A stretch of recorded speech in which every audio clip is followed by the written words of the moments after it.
And we soon get to the point that we stop calling computers computers anymore. So for example, I have a computer in my kitchen. I call it a microwave oven. I drive a car that has over 100 computers in it. I don't say I drive a computerized car. And the same thing is starting to play out with robotics.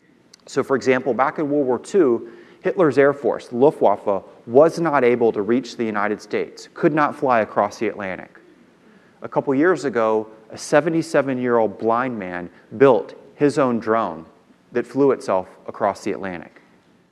I remember talking to a vice president of a robotics company, and he said, you know, when things don't work out with your robot, it's just an oops moment.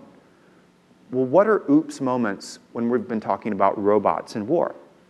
Sometimes oops moments are kind of funny. Like when they tested out a machine gun-armed ground robot, it went, quote, squirrely. It started spinning in a circle and pointed its weapon system at the review stand of VIPs who were there to watch. They were glad that there were no bullets in the .50 caliber machine gun. Other times, oops moments can be tragic. 2 years ago in South Africa, an automated anti-aircraft cannon had a, quote, software glitch.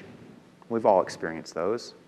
In this case, the cannon, which was supposed to fire upwards into the sky during a training exercise, instead glitched, leveled, and started firing in a circle.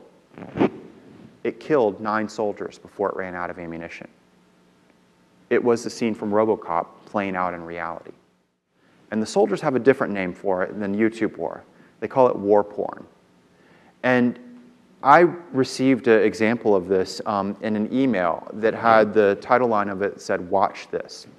We all get emails like that have a little video clip attached.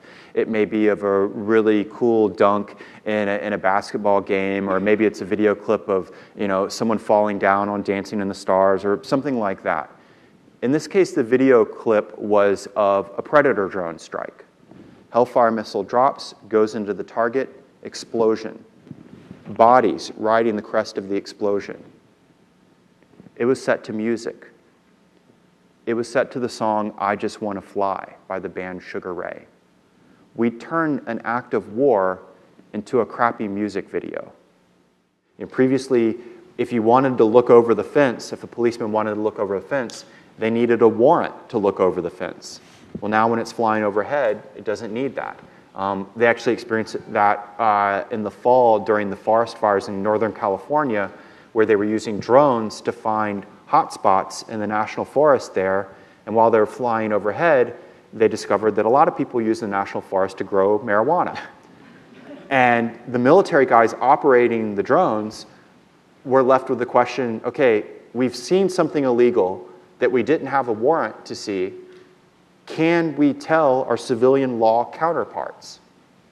And ultimately, what they were told is, you can't formally tell them, but you can, when you get home, call them on one of those tip lines over the phone, the anonymous tip line.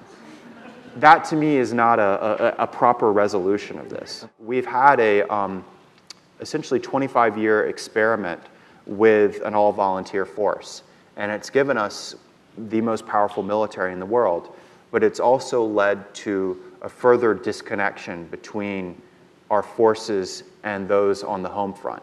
I mean, we are at war, but really we are not. The military is at war. We really only experience the notion that we're at war when we go to the airport.